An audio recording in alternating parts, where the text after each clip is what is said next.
Meus amigos,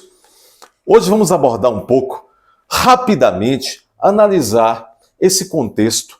do Instituto da Graça, ou como alguns chamam, do indulto individual. Na verdade, todos sabem, o presidente Jair Messias Bolsonaro,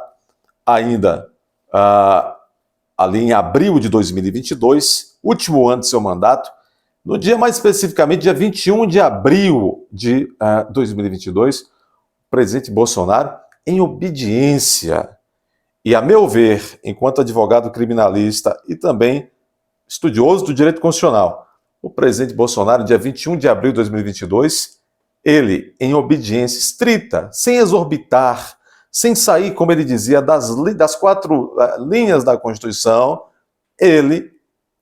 em obediência ao artigo 84, inciso 12 da Constituição Federal, bem como do artigo 734 do Código de Processo Penal Brasileiro, e diante das peculiaridades do caso concreto envolvendo aquela condenação do então deputado federal Daniel da Silveira, condenado pelo STF, naquilo que o presidente da República, no seu exame de discricionariedade. O que é discricionariedade, pessoal? O presidente, quando age nos limites da discricionariedade, ele está agindo justamente nos limites e dentro das chamadas quatro linhas da Constituição da República, nos limites ali daquilo que o cargo, lhe potencia a fazer, lhe potencializa a fazer. Discricionariedade, portanto, é aquele juízo, aquela avaliação, sempre em respeito ao interesse público, ao interesse social, ao interesse da sociedade. O presidente, com base nas características do caso concreto e observando os limites legais e constitucionais, ele pode, isso é discricionariedade. Dentro desse exame de discricionariedade, ele pode, então, assim como ocorreu no caso do Daniel da Silveira, conceder a graça, ou seja, o indulto individual a uma pessoa condenada por um crime. No caso concreto, o presidente da República, observando como havia se dado aquela acusação e aquela condenação que foi estabelecida,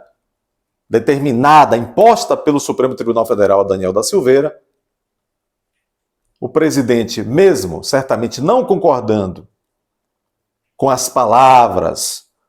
com as supostas ofensas que o Daniel da Silveira havia feito em direção a alguns membros do Supremo Tribunal Federal, o presidente então achou, como boa parte de fato da sociedade, achou aquela pena de mais de 8 anos a ser cumprida em regime inicial fechado. O presidente, seguindo então o clamor, seguindo então a impressão que aquilo causou de, vamos dizer, de incômodo, de choque, de repugnância, aquela pena daquele tamanho aplicada pelo STF contra o Daniel da Silveira por uma conduta que poderia até ser realmente considerada criminosa, mas a pena, o tamanho da pena, chocou, arrepiou a sociedade. Portanto, sociedade, interesse público, em nome do interesse público, dentro então desse seu poder de discricionariedade, que não é arbitrariedade, é bem diferente, o presidente da República, como disse, guiado e nos limites do artigo 84, inciso 12 da Constituição, e do artigo 734 do Código de Processo Penal, que ambos que dizem que é privativo do presidente da República conceder graça, perdão a um condenado que, uma vez ali,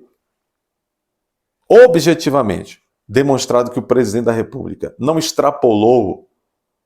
os princípios republicanos, da boa administração, não extrapolou a lei, e neste caso é consenso. Pelo menos é consenso entre aqueles juristas que estão avaliando a situação de uma maneira técnica e não fanática, apaixonada ou tendenciosa para um determinado lado. é consenso de que aquele ato jurídico do presidente da República, que concedeu a graça, o perdão a Daniel da Silveira, daquela pena, o presidente agiu republicanamente e aquele ato jurídico perfeito havia sim que ser conservado e mantido. Mas, infelizmente, o que é que ocorreu? Numa decisão que passará para as páginas da vergonha da nossa República, o Supremo Tribunal Federal, após o fim do mandato presidencial do Jair Messias Bolsonaro, não tardou muito, e agora, neste mês de abril, praticamente foi agora, finalizou na verdade no mês de maio, e nesse início de mês de maio de 2023, um pouquinho mais de um ano da data em que o presidente concedera essa graça, esse indulto a Daniel da Silveira, por maioria de votos, sendo vencidos, apenas foram contrários à revogação, apenas foram contrários à cassação desse indulto presidencial, apenas foram contrários o ministro André Mendonça e o ministro Nunes Marques. Todos os demais, e eu li, vamos dizer, estudei atentamente o decreto do presidente que concedera esse benefício para Daniel da Silveira e também verifiquei aquilo que importa do argumento de todos os ministros que esvaziaram, que anularam esse ato do presidente Jair Bolsonaro. E posso dizer que as justificativas, a fundamentação desses 8 ministros do Supremo Tribunal Federal, foi 8-2 a votação, desses 8 ministros que cassaram, que anularam esse indulto do presidente Jair Bolsonaro ao Daniel da Silveira, esses fundamentos não se sustentam, ou pelo menos não se sustentariam se nós estivéssemos vivendo uma situação de normalidade, de um Estado de direito, democrático de direito, realmente efetivo. Esse julgamento, que mais parece, muitos estão dizendo, parece que tem um ranço de vingança, um ranço de, não se sabe, de desdém, uma semente de um movimento talvez de se buscar anular vários outros atos emanados